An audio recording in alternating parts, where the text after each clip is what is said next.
Hey, how we doing? And welcome to another episode of Muscle Matters, because Ed, muscles do matter, sir. Thank you very much for shooting shotgun with me. We're sitting down tonight with Ed Martinez, and we're going to talk about the importance of a good training partner.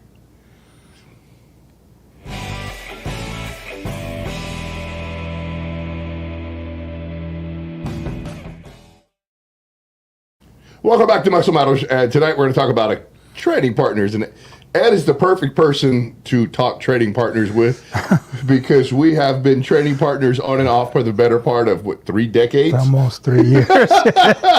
Well, yeah. And we've evolved. I'm not old, you're old. I don't get old. I level up. I don't know what you're talking about. It's a level. Yeah. Sean Connery over here. So, we've changed our way we train with each other compared to when we were young. Ed, what are some of the things people should look for in a good training partner? Well, first of all, dependability. You have to be there. It's not, how many people have gone through the years that show up one day, don't show up the next. Oh, my God. I used to ride one, used to come pick me up every day, and then I passed him, and all of a sudden I couldn't get a ride anymore. Disappear on leg day. Yeah. Disappear on the hard stuff. When I come bench, do arms and back and all that good stuff, but disappear on the hard stuff. And you want to have a good partner. There's so many stories that I have with Ed about lifting, and I don't want to jump all over the place. You want somebody that's going to hold you, be accountable to you, that's going to hold you up. A good training partner, I believe, is somebody that should be a healthy, competitive. How am I trying to? Healthy competition. Healthy competition, yeah. You want to be about this in the same part of your journey. It doesn't work very well if the other person's way too advanced, because it turns into a teaching situation. Yes. And he doesn't get pushed. And vice versa. You don't want to be completely the weakling all the time, or because then you're just struggling to keep up. You want to have similar again, like a similar part of your journey, similar strength level or fitness level, whatever your goal is, and it has to be similar. Now that's this guy talking. Yeah. The younger guys, when we were younger, hey bro, go to the bench next door. Yeah. Right? We let you come, but I'm not unloading all that crap. You're over there. Yeah. You got your egos hurt back then. Yeah. So man. Yeah, man. And you want to have good camaraderie. You want to have good conversation, and accountability. Right. Like you said, whether being there, and you want somebody that's going to push you, especially if you're getting ready for any sort of competition. Absolutely. So, and it's a give and take. So you have to recognize that, all right, this is not my regular training partner because they're getting ready for something. Right. And I need to take my ego out, and I need to feed their ego because they're getting ready for something. Exactly. And you have to find somebody that's complementary. For lack of a better description, I can tell people it's almost like a marriage. Yes. You have to learn to understand that what that other person's trying to accomplish, and does it align with my goals. And if I'll give you a perfect example, the only 2 people that I've consistently trained for an extended period of time, obviously you and I for years, and Evan. Mm-hmm. Same thing with Evan. We are pretty brutal with each other. Yes. Again, same temperament, but we also understand what the goal is. Yes. Not just brutal to just be brutal and show off. There's a sense of competition. Yes. But there also has to have, and especially at our ages and later on in our journey, there has to be some intelligence to it. Now this is also talking about, like I said, when we were younger. Oh, of course. There was nothing, and it's the young ego is the best ego. That's when you're peacocking and you're trying to go. There's many a time, like, left some weight on somebody's chest and said, "Hey, bro, I'll be back." Exactly. You let me know how you feel about that. Oh, yeah. I remember Ed's thing was legs. Ed's always been a killer at Munster with legs. Ed used to be at my door like he was sugar-free making a prison rap beat because it was leg day. Yeah. It was leg day, and it was like, oh, and like I used to pull up a trash can and be like, not gonna let you skip. I used to pull up a trash can and be like, you got 2 choices, puke in the trash can or crap your pants. Yeah. And then we'll move. And that was just for the squatting. That wasn't legs. That was just for the squatting portion. But I take that thought and I'm going to transfer it back into my bodybuilding. Now, this is where a good training partner holds you accountable. I know that there for a while we weren't training. I was training with other people. And I came to the realization my legs didn't match my upper body. They weren't where they were supposed to be. Right. I knew there was only one person on this planet who would not let me beat them in legs because that was his day. So there was no way I was going. I have other partners, and yes, we were strong. Yes, we lifted. Yes, we did a good things, but they would tap out. Right. I knew there was no way in the world that Ed was ever going to let me beat him. So when I needed to do legs, I called Ed up and I said, hey, man, I need you back with me so we can train because my legs are behind. And literally, there'd be many times where we were both done, but nobody was done. And part of it, too, is with our friendship, it goes further than that. It's just other than the gym. We've just been friends for a long time. And I consider you almost like a brother. So it's like, I'm not going to let you slack. I'm not. And sometimes, like you said, young ego. Yes. It's not even about you. It's about no, Steve. You don't get to. You don't get to say what's going to happen today. So, but I'm gonna go get a drink of water and I'll be back. Right. But as we matured a little bit more, we realized that it works. It's a good formula. Yes. We pushed each other. We can sit and laugh back at it. I mean, those were growing years. Those were the years that we grew from being side shows to the freak show. Right. So those were the years that we actually grew into being men, that we got size because we were competitive with each other. And it's a good competition. You want a good competition. You want, man, there's so many, you and I have gone through so many different partners. So we have so many different stories of the good, the bad, and the ugly. Oh, man. I'll use Evan as an example. Uh-huh. I started powerlifting again when I was a little older. I'd done it, before when I was younger. I started doing it again. Evan had a fresh mindset, and it's always if you're an intelligent lifter, and especially if you want to. I'm gonna step back. If you're an intelligent competitor, it doesn't matter your level.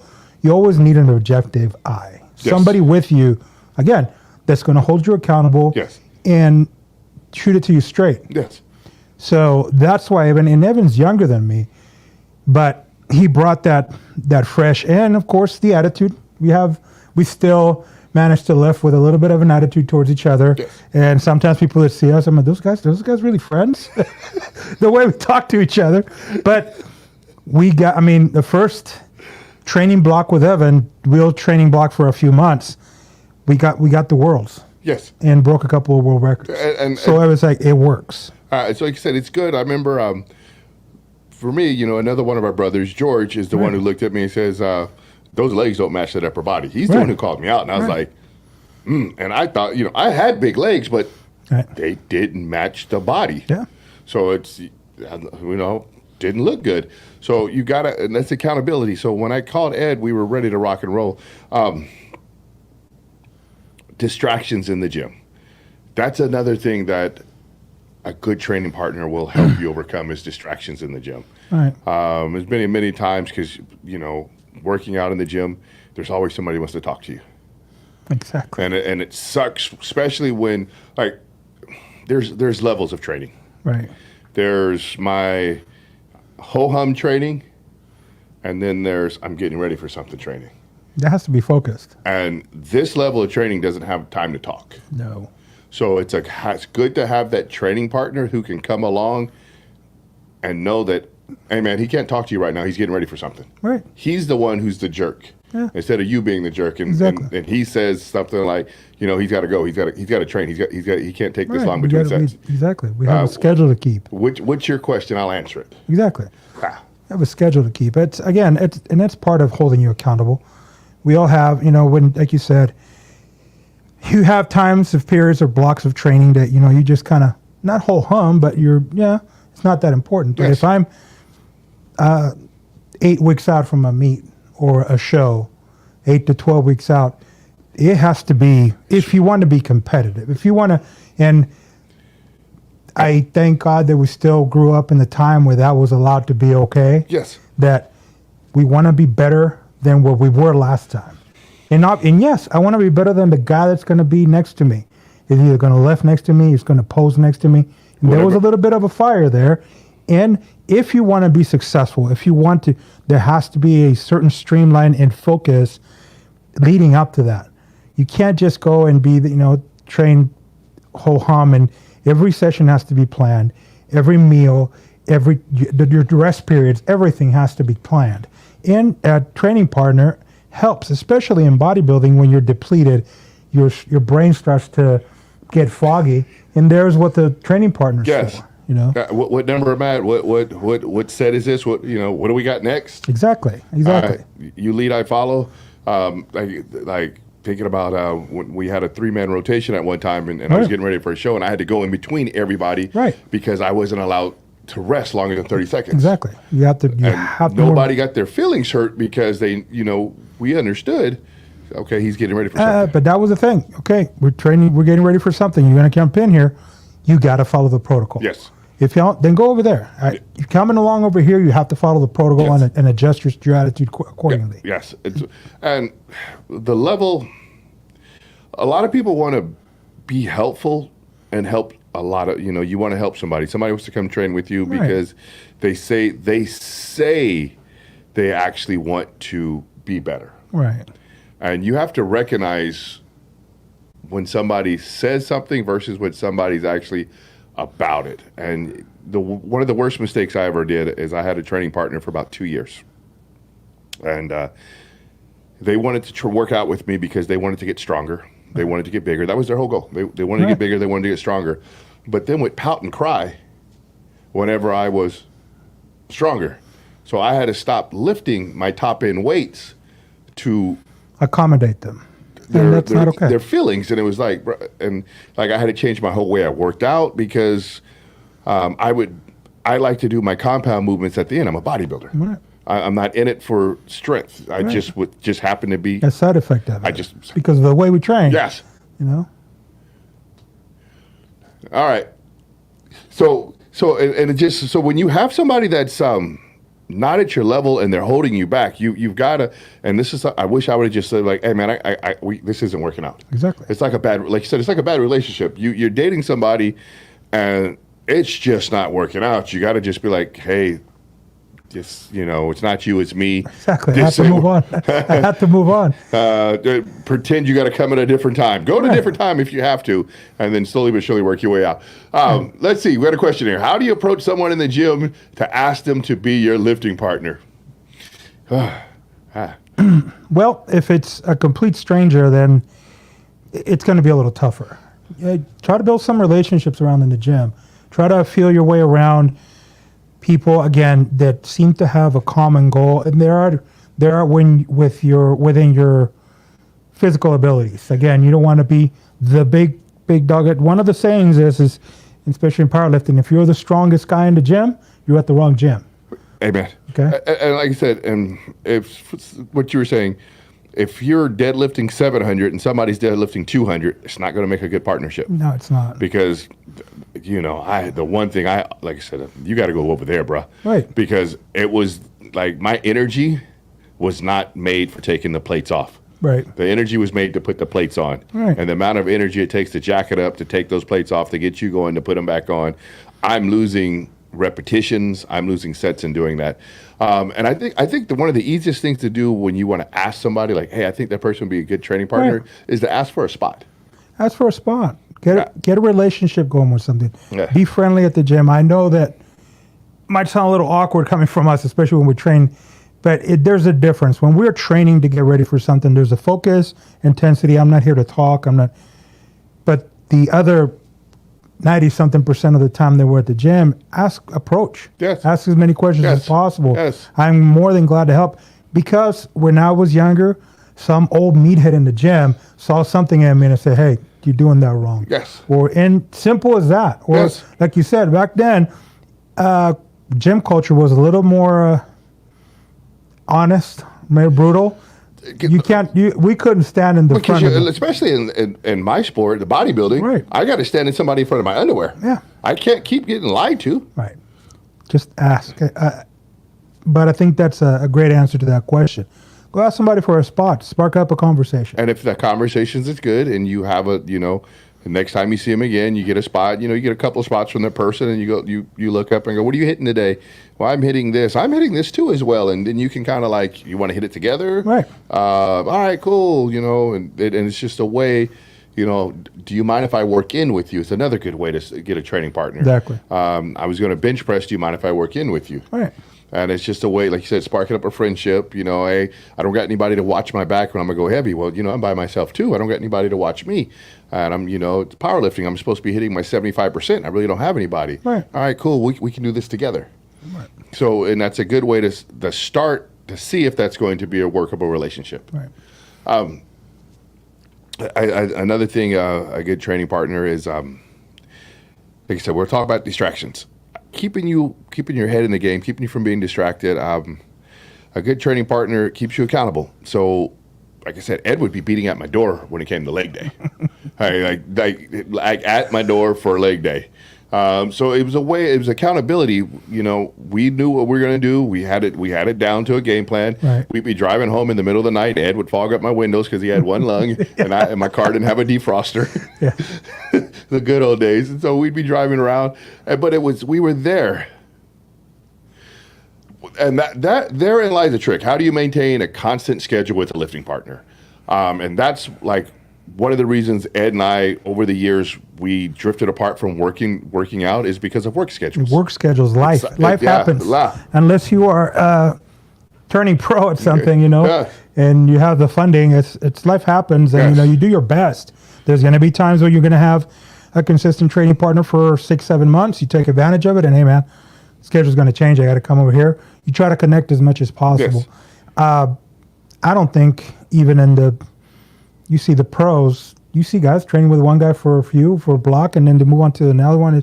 It just, personalities and work schedules, life, it just happens. So you, how to maintain it as best as you can. Yeah, and it's just, like you said, it's work schedules. If you guys can figure out, if you're both 9-to-5ers, right, it's easier when you have the same work schedule. Exactly. All right, cool. I'm a 9-to-5er. We can come in the morning. We can come in the afternoon. Right. But life is the thing that happens. Right. So yeah, dump them. What should I do if my lifting partner is not as committed or starts to lose motivation? Starts to lose motivation is different from committed. So I'll let you take committed, Ed.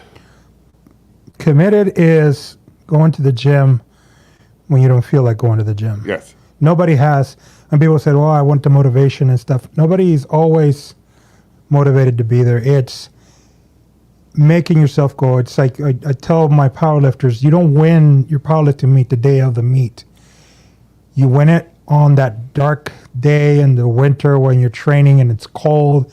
You don't feel like coming in because you're sore. You didn't get all your meals in. You're tired. You didn't get enough sleep. But you still come in and put the work. But what's amazing is those are always the best lifts. Those are always, most of the time, those are the times when you don't want to come and train. If you are consistent enough, turn into the best training sessions because they kind of piss you off a little bit. I mean, because you come in, the iron is the best way to get out of emotional distress. Exactly. So if you're having a bad day, you get a good lifting session, you get a good pump, your heart's pumping, the endorphins are going off. You're going to leave on, they call it a runner's high. You're going to leave on an iron high. Right. You're going to leave feeling good. But now if somebody starts to lose motivation, you can sit down with them. You can have a conversation with them. You can be like, hey, bro, what's going on? You let me find out what's going on with your life before I dump you. Yeah, exactly. Right, all right. If you are, and that's part of being a consistent training partner, a considerate person that, okay, man, you're kind of, have a conversation with them. Man, why are you lagging? What's going on? Something happened to your family, your girlfriend break up with you, your job, what's going on? How many times have we done it? Okay, man, today's not happening. Let's go grab a bite to eat and let's sit down and talk. Yes. Go on, get it out of the way, and then come back the next day and complete the training session. So if they're starting to lose motivation, you have conversation with them, and then you have to find out, like, okay, there's a lot of people that come along and they say they want it. Right. They say they want it. Oh, I want it. Then they get into they go from bro lifting to real lifting, and it's a problem. Huge difference. And you come over like when we were bodybuilding together, the first hour was just a warm up. Yeah. So we would spend an hour in bodybuilding just warming up, and most people would be crying and whining like, "When are we going to start lifting?" Oh, we will in a minute. And the hard part is when you have all the ability is when you're younger. Yeah. And to go from, like you said, from bro lifting to actually some sort of intelligent lifting, and I don't even call it, they call it instinctive lifting maybe, but to go into something more structured that has to have a schedule and some sort of an actual concept, you have to swallow your pride. And that's one of the hardest things to do when you're 23. Well, I look back at the person I said that was my horrible training partner. They would always whine because I didn't bench press first. I didn't come in the gym to bench press. I came in the gym to build my chest. Exactly. The bench press just happens to be something I'm good at that I'm going to do at the end, and I'm only doing it at the end because I'm good at it and I like it. Right. It's not part of building my chest as a bodybuilder. There's a whole lot of other things that go into that. Right. I need blood flow. I need a pump. I need all these things. I don't want to get on the bench press and leave my high right there. You leave all your energy there for the workout, and when you do the movements that actually build the chest, people think that the bench press is mainly triceps, shoulders, and the chest is involved, but yes, it's a full body movement. Yes. People don't realize it's a full body movement. When you're bodybuilding, you want to isolate. If it's chest day, I want to isolate my chest. I want a good pump. Exactly. And then just a byproduct. Now we're talking about, when we say things like that, we're talking about like you're further along in your bench in your journey, training journey. But like starting off with my cousin in the garage, we bench press. That's what we did. But we'd bench press for the 2 hours because we were teenagers. Because you're learning. Yeah, it's part of learning. How do you balance pushing each other to the limit without risking injury? There is. That one is. That's a delicate balance. Because I have to push you beyond the fear of injury. Right. So injury can't be in your mind when you're training. When you're training, the injury is the last thing in your mind. Injury makes cowards of us all. Now, having said that, you obviously pick movements that are, again, you're a training partner. I'm going to push you on the bench. I'm going to make sure that you're spotted properly. You're going to squat and make sure that I have spotters on the side. Okay, it's just a top set, and we're going to try to get an AMRAT, as many reps as possible, heavyweight. Okay, get spotters on the side, on the back. Let's minimize the risk of injury so you can push to failure, as close to failure as possible. Now, realistically, you want to push to failure with legs. Do it in a machine that allows you to. If you give, you're not going to hurt yourself. The hack squat, the leg press, the leg extensions, things like that. Intelligent choices that are not going to necessarily, that you're not doing it. Again, it's not bro lifting. It's not to compare, to show off. It's got a purpose. Like doing drop sets. Exactly. My hand is somewhere near whatever you're lifting. Exactly. Because when we're doing drop sets, you're dying with 5 pounds. Exactly. And when I make the joke about walking away with the weight on your chest, it's because we would do drop sets on the bench, and it would literally be like a bar and a 45. Start with 4 or 5, do certain reps, take a plate off. By the time you get to 135, you're burnt. So it looks like you can't lift them. Exactly. You're laying there, this giant person with one wheel, like, bro, what's going on with that? So your ego comes into play, and it's like, come on, man, it's one plate. Exactly. You can't get that up. It's one plate. So with drop sets, doing things like drop sets, you have to. You can't think about injuries, like force reps. It's a word you hear in bodybuilding. Force reps, control the negative. Help me help you up on that. Control the negative. Let me help you up, and it's just force reps. All right, no, you owe me 2 more. We said 15. You can't go. You can't stop at 12. You're giving me 15. Right. Here are my hands. Let's push. Let's go. Let's go. Let's go. Yeah. So the injury is something that should not cross your mind. It's always in the back. It's like playing football. It's in the back of your mind. One wrong hit, you sitting there with a colostomy bag. If you train scared, the results are going to show. Yes. And you're more likely to injure yourself if you train scared. Training scared because you're looking for the injury. Right. You can train hard and train intelligently. Yes. But intelligence also has to go a little bit out the window when you're trying to get in past that little hump that, okay, no, I'm going to try this just because I'm going to grit my teeth and I'm going to go. And the worst that can happen is I didn't get it and my spotter got the weight. Okay. Yeah. Good. Or the bar's laying on my chest. Oh, the bar's laying on my chest, and my partner is yelling at the gym. Look at that! He can't get 135 off his chest. Yes. Oh Yes. my goodness! So good old days. And that's part of again. Also, it has to be fun. Yes. It has to be enjoyable for both parties. If you're not, You have to be able to get up from a situation like that and chase the other one around the gym in a joke. Exactly. And you're laughing and joking, running away, laughing, and it's got to be a joke. Like, okay, come on, let's go back. Yeah. How do you make sure you're both progressing and not holding each other back? Now, if you should always be progressing if you're like-minded, if you have a mission, if you're both, like it comes back to being a healthy competitive. Like you're competitive, but you're healthy competitive. You want to, nobody wants to go first because whoever goes first does 13, but the one who goes second does 14. And that's the competition. Like, all right, I did 13 reps. All right, I did 14 reps. I do have to get a little bit of a disclaimer because if he sees that, he's gonna give me a hard time. Another training partner that I have was Robert Battle. Yes. Okay. Now, and it just reminded me because the way him and I, just a little anecdote, him and I used to motivate each other. For whatever reason, I had this monkey that was a stuffed monkey that I had like a little gorilla looking thing. And it's like, brought it into the training session one day. We're doing legs and I put it down, but it's like, come on, man, don't let the monkey down. And it turned into almost for a few months into a whole, who's keeping the monkey today? Whoever trains the hardest today gets to take the monkey home. And that's healthy. That's healthy. Like you have something to like motivation. Exactly. Like I've got the one up. Yeah, I'm taking the monkey home with me. The monkey's going home with me. We're gonna go have tacos. Yes. It's 2 days in a row with the monkey. What's going on? Exactly. So it sets the situation up to where I'm gonna come back to. I gotta win. I got to win one. Exactly. What if your partner develops bad habits or starts to plateau?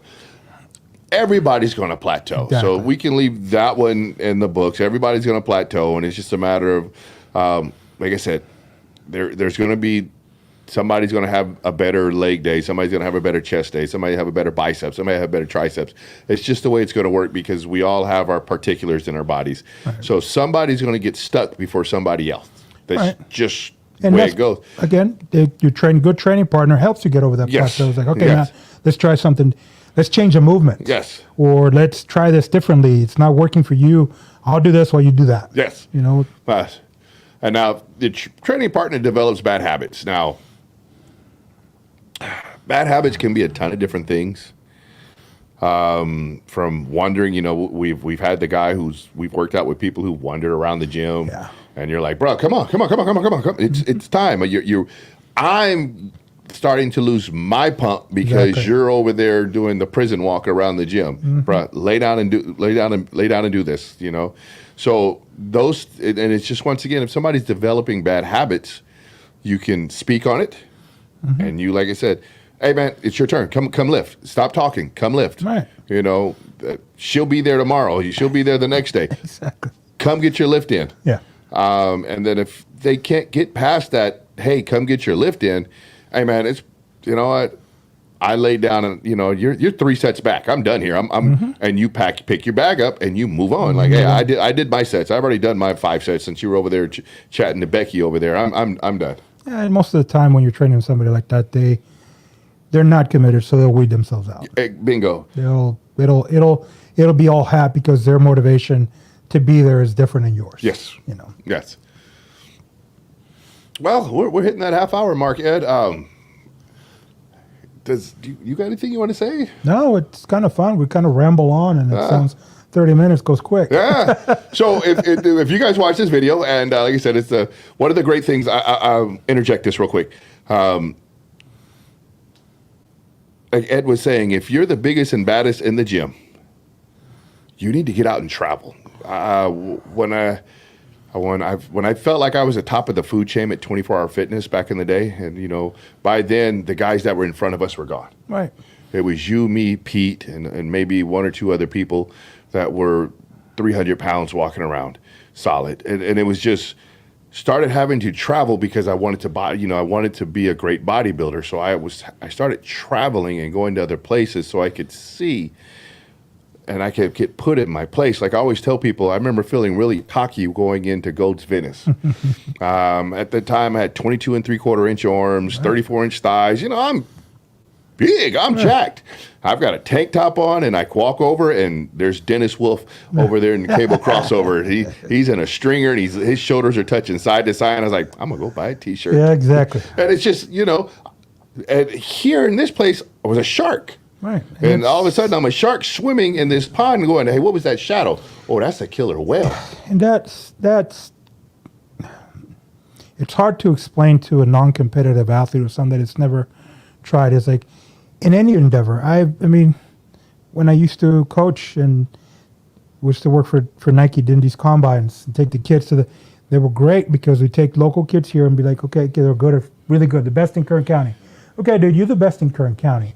Let's go over there and see. And then they show up and they're one of 1,000. Let's go to modern day. They're just like them. It was modern day where there's 10 people doing what you're doing. Exactly. And your skill position. Exactly, and that's the measure of an athlete, whether you're powerlifting, bodybuilding, playing football, basketball. Do you go there because you want to get better, or are you good because you're in your little niche of the world and you're good with that? Yes. Or do you just want to become the good ones, athletes, bodybuilders, powerlifters, go, like you said, go travel, go find somebody else.